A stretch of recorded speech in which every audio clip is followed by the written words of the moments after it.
Right here is where the tension quietly kicks in. The judge wants progress, the attorneys want time, and the case keeps stretching.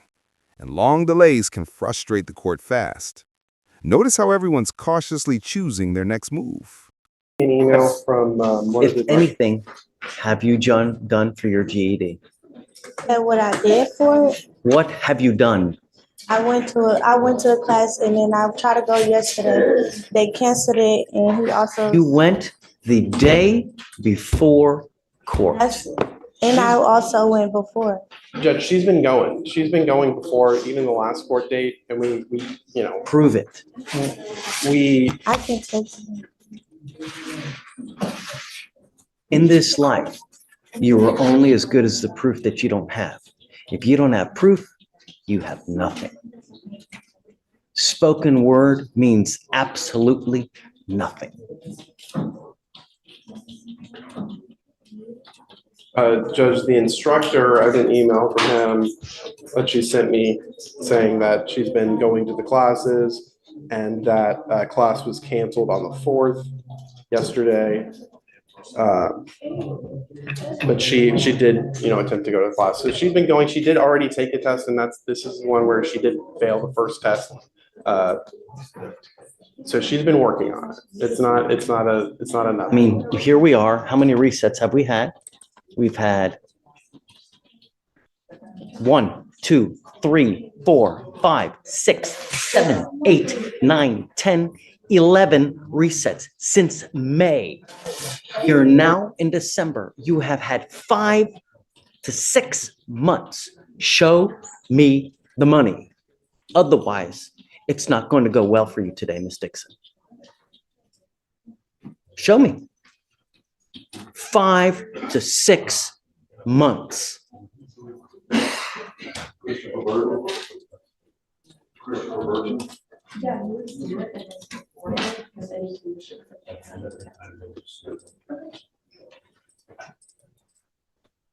And Judge, this was a case where she was paying for the classes, and then she had to then enroll into the free program, which she's been doing for the last little bit.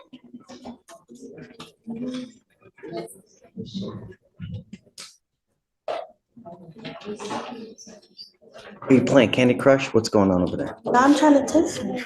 Texting who? The instructor, like what I'm supposed to show you.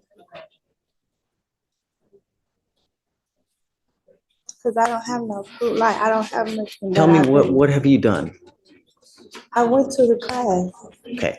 Which class did you go the to? GED resource. Okay. And because the way I understand it, there are different modules that you do. You do science, you do language arts, you do math, what else it may be. You go through each section, you complete it, take a test, and then when you're done with everything, you take an overall test, and then you get a diploma. That's not. What have you done? Basically explaining on how. This is rare. The judge is literally about to call the GED instructor live in court. Judges usually don't take this step unless they're fed up or need the truth straight from the source. Watch how the entire tone of the room shifts. Everything's going to go, and I was going to finish everything else Wednesday when I was going to go, but the class was canceled. Who is the provider that you have? His name is. Grab me a phone number because I'd like to call them right now. I have a number for you, Judge. Go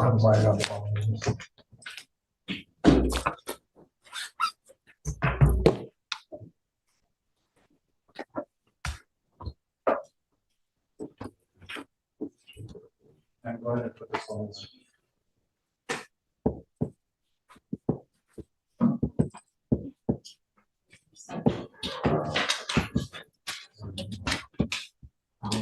Oh, yeah.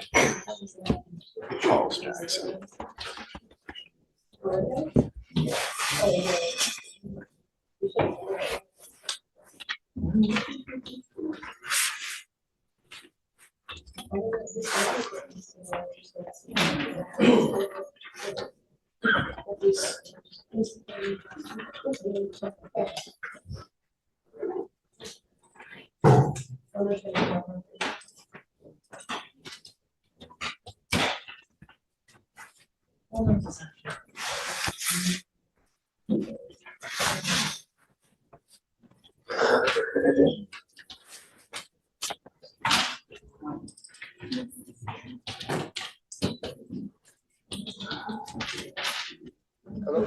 Mr. Jackson?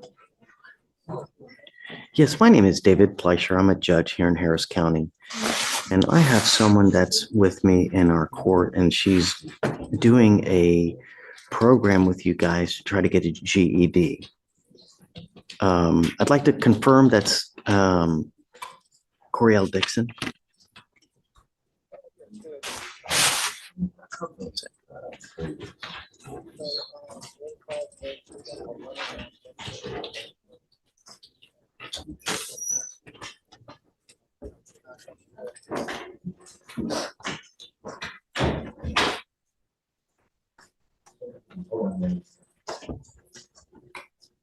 So Wednesday and Thursday, and then did you say every other Saturday? Okay. And then, so how does it work as far as getting the diploma? Do you do different classes as far as science, math, and how do you at the end get it?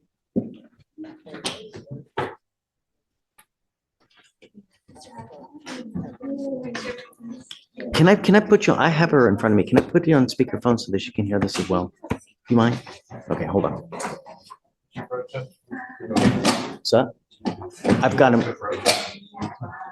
Okay, Hello? Mr. Jackson? Order in the court, please. Okay, tell me, how goes it? So, yeah, it's kind of twofold. They take an assessment. Based on that assessment, allows me to know where the student is as far as their grade level in math and in reading. Based on that, they go on 2 tracks. And so one track is like a probation education where we're just literally working on kind of some elementary reading and math skills. Okay, Or a GED track where they're ready for GED contests. And so, yeah, and I usually just, go from there. I work with my GED students individually. And how long does the process take? And how long can we expect it? Well, so that's honestly kind of a loaded question. Depends on where they fall. I believe Coriel scored pretty well. Great. So yeah, and I've worked with people that have gotten the GED in 3 weeks. I've worked with people that got the GED in 2 years. Oh, yeah. I can't do 3 years. That's too much. Well, I know, I'm kidding. No, I understand that. She's been faithfully attending though? Yay or nay? Yes. Okay, great. And with some consistency, 3 to 4 months, maybe less. That sounds great. That's just me ballparking. I'd like to stick with it because I think at the end of the game, our goal here is that she ends with that diploma. And I think that would be a win for everybody. I'm calling you. I want to make sure that everything's going well, that she's attending, faithfully attending and doing well. And it sounds like you're saying that this is what's been happening. Yes. Great. Okay, so I'm just going to continue everything. Just continue to go, Miss Dixon. I mean, you got like what he's saying. If you continue at it 2 to 3 months, you'll end up with your diploma. Okay. All right. Thank you so much, Mr. Jackson. I really appreciate your help. You've been great. No problem, Judge. You take Okay. care. You too. Thank you, sir. Bye. Great. Good job. Just keep at it. Okay. So let's set it 30 days. I want to ride this through. You're so close to being through. All you got to do is see it to the end, and then everything great will happen for you here as well. Okay. All right. Good job. All right. Morning, sir. Thank you for seeing me, Judge. Of course. Come before you. I don't really know what I'm doing. I just know that I came before you and I was from out of state. You tried to help me and I was kind of telling you that it was going to be dismissed anyway. I was here 9 days. They shipped me to Arkansas for 30 minutes. It was all done. set to be dismissed on the 9th. However, the police that stopped me had my car towed and put a card in my property. And so my car was sitting there the whole time. And so I had to find my way back to Houston. Since I've been having Uber back and forth to try to, and I couldn't get my car. It was $540, now it's $1,400. They said, look, you got 4 days, sir, and we're gonna auction off your car. But then they said, if the judge you went before, if he gives you an order, we will release your car, zero balance. Again, Judge, I seen you on can't give you TikTok. an order to give you your car back. That would be me, in essence, ordering a company that does business to lose money to give you your car back because you don't want to pay to get the car back. I don't want them to lose money. The thing is, my car was towed erroneously. I was at home. That's why I want to show you the police report. I was at You need to home. file a complaint with the police, internal affairs. If you're telling me that something was done illegally, immorally, or whatnot, you need to file paperwork with that appropriate agency. But I cannot order a private company to return something to you. I don't have that kind of jurisdiction. What do they mean if you get a judge's order and we release it? Maybe a civil judge's order. I'm a criminal court judge. The only time I can ever order any kind of property returned would be if it's confiscated by the state and they're holding it. So let's say you get arrested, you get pulled over, and you have a gun on you, right? They take your gun and they put it in the HPD property room, right? In that respect, under certain circumstances, I may be able to order them to return it because it's in the care, custody, and control of the state via HPD. Here, your car was towed by a private company and they're holding it, and it sucks. I get it that the bill has ballooned as much as it has. If you ever have a problem, you can always file a complaint with the bail bond, not the bail bond board, but there is a actual board for, there's a towing board too, isn't there? I'm looking at it, yes. It's a towing regulation. There's There's a, a request for a hearing, but I'm reading that it's got to be before the 14th day after the vehicle was removed, is that you have to submit a tow request. The forms are all here. It's 50. and maybe the fact that you're in custody may toll. I don't know. But I'm not versed on that kind of, and I'm not, number one, number two, I'm not allowed to even give legal advice, but I don't know. But I can't order them to give you your car back. You know, that would literally be me telling them, hey, man, you know, just forget about all the money that you've made by holding the car. Just give the man his property back. I can't do that. I don't have the jurisdiction. Maybe a civil court under certain circumstances may order it back, but you'd have to file a lawsuit. You'd have to file some kind of paperwork. Okay, all right, well, I'm gonna pray for a miracle. What I would do, perhaps, can you get on a payment plan with them and say, hey, look, Try that. They zero tolerance. I mean, honestly, I and I have think, to understand, because imagine how many times they've probably gotten yanked, who knows? you know? I wish. But theoretically, even if I were to give you a court order now, my guess would they would hire a lawyer, file a motion to quash my order, saying that, hey, he doesn't have the proper jurisdiction to do this, right? And then they may come after you for attorney's fees. My manager's like, hey, man, if you give this order, I'll release your car to you. He understood what happened. He said, man, just bring me something. I'll release it to you. I'm like, okay, I'm gonna go try it. And you know, a lot of times they say stuff just to get you out, you know, but I can't. I'm sorry. But like I said, perhaps if you talk with the owner, you may be able to negotiate something with them. If you talk with if you talk with someone who has no power to negotiate, you always, if you talk to the right person, if you talk to them at the right time, you may get what you want. So don't go to them at 4:00 in the afternoon because they've been working, they're tired, they've probably dealt with a lot of people. All they want to do is go home, but go there first thing in the morning, try to get to the owner and say, hey, look, here's my circumstance. Here's the proof. Work with me. I want my car back. And What do you think? Anything else, Fran? No, I'll help him out with the tow lot information, and I also have got a copy of HPD's agreement with private tow lots, so that maybe that can help him out. Thank you, I appreciate it. Yeah, I'm sorry. But, you never know, it doesn't hurt to try. So just keep trying it. I'm praying for that. Yeah, look, Yes. Thank you. okay. You want them in the middle? Hey, shh. All right, good morning, Mr. Cordova. Sir, you're charged with driving while intoxicated, second offense. It's a Class A misdemeanor. You're looking at up to a year in jail and or a $4,000 fine. Looks like they're going to reduce it to a first. You need to understand that it's still 2 on your record now. So after. And this is the turning point. The judge is laying out the reality of multiple DWIs, and he isn't sugarcoating a single word.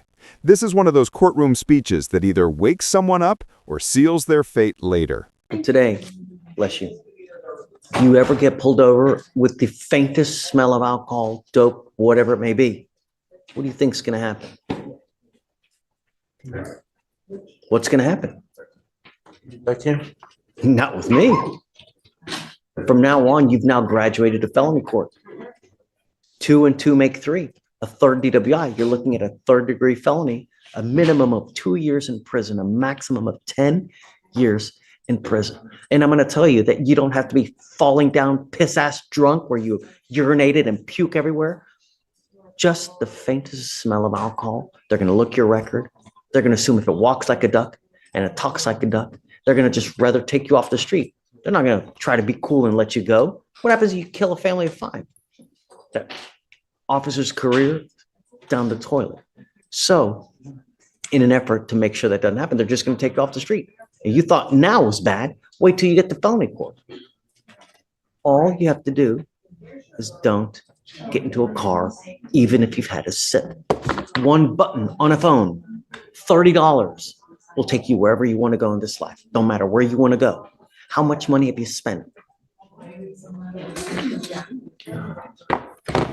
I want you to know that you are now skirting, by doing this probation here, the mandatory 5 days in jail that you would normally be having to do. But I want you to understand that I'm going to hold you to this probation. Shh. And if you fail to do what you're supposed to do, I'm telling you now, I'm going to lock you up. And if I find that you have a problem with dope, you have a problem with alcohol, I can and will most probably put you in a rehab facility in the jail. Do you understand? No alcohol means no alcohol from any source, no matter how long, whether you're a month away from completing probation, whether you're 1 week. I can't tell you how many times people get back here because they say, oh man, I've got a month left on probation. I've got 2 weeks. They're not going to do anything. Boom, you get tested on the last week of probation. So get ready. You're giving up the right to a trial, right to compel witnesses to testify on your behalf, confront and cross-examine your accusers. If you're not a citizen, there are possible immigration consequences. You can be deported, excluded from the country, denied naturalization under federal law. You give up the right to appeal. Once you plead guilty, it will go on your record. You can never take this off. You understand? This is what you want to do. How do you plead to the offense of driving while intoxicated? Guilty or not guilty? I will find you guilty and I'm going to sentence you to 180 days in jail. I will probate that for 12 months. As part of the probation for you to successfully complete it, you must do a repeat offender DWI education class. You must do 1 victim impact panel, a TRAS, which is an evaluation to see what are the conditions you may need. If they assess other conditions, you must fulfill that. It could be intensive outpatient treatment. It could be supportive outpatient treatment. It may be something else. If they assess something further, you must complete it. No drugs, alcohol, random urinalysis, guardian interlock, no breath test refusal. If you were pulled over in a car and an officer asks you to submit to a breath test, you must do it while you're on this probation. Your Honor, if I may, Mr. Cordova has a scram and he'd like to keep that because he has hired a driver. We know it's a first DWI, but DPS, sometimes they may come back and do hard suspension or 90-day, and we don't want any missteps. So And he's what- okay with that if the court is. Problem is, I've been paying it for you now. I can't pay for it anymore. You're going to be responsible for this thing on your own now. That thing right there is $500 a month that I've been eating, so you don't have to pay for it. So I don't know how your finances are, but an interlock is typically, what, $100 a month? I don't know, but it's at least double, if not more, than what an interlock costs. Can you afford that? That's fine. I can't pay for it. I don't, while he's on probation, I can't pay for things. And that's just my concern. If he gets the breathalyzer, he's not driving, then it's going to be a violation because he's not driving. And it Do looks, portable devices. we tried that, Judge. I don't trust those. I've had a lot of, so I think he feels the same. No. There's been so many issues. with It's up to you. I'm happy, whatever you do, just make sure you maintain compliance. Don't stop charging it.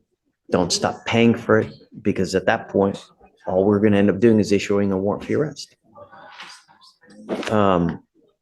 $100 donation to the Houston Food Bank and 30 hours of community service. Give children. How many kids you got? I'd rather, instead of the community service, do a parenting class. I think Right, people sure. would be better served with doing a parenting class and just mindless I think that's very. dumbass work on the street. Forget about it. No, you're better served learning things in this life than to just do menial work. The idea is that you learn so that you don't come back and that you don't graduate to felony status, because then I'll tell you what, this is going to be hard on you. But when you end up with a felony on your record, it closes so many doors. It's unreal. You lose the right to vote. You want social services from the state. Forget about it. Not when you're a convicted felon. It just closes so many doors. So you need to do everything in your power to prevent that from happening. How do you plead to this? You said guilty. How do you plead? All right, I'll find you guilty. I'll send you to this agreement. One more thing is there are fines and fees that you're going to be required to pay. There's a supervisory fee that you're going to be required to pay for this DWI. It's a $6,000 fee. We will give you time to pay it. I give him 2 years. We did discuss, he makes a good salary, but he's got 5 children. So I don't know if the court would consider waiving that or. So what we typically do is we give him 2+ years to pay it, and it ends up being like $100 a month. Just don't stop paying it. What I'll do is I'll waive the core costs. Fabulous thing. Okay, so that'll take off like $500, but Right. you'll have to pay the supervisory fee. It's a lot, but we'll give you time to pay it, and don't stop, because if you stop, we will issue a warrant, and your butt's going to sit $100 for every 1 day for every $100 you owe. Hopefully this is enough to get your attention, because at the end of the day, you're walking out of here when you should be doing jail time. Right. So it's going to cost you a pretty penny, but hopefully that's enough to get your attention. You understand? Sure. Okay, man. Good luck. Thank you. Thanks. Appreciate you. Sure. Yeah, I have to suspend a license. No, and that's, I'll do it for a year, and then, show me that you're good. I'll entertain an occupational later on if he's doing well and in compliance with the probation. sounds good. Thank you.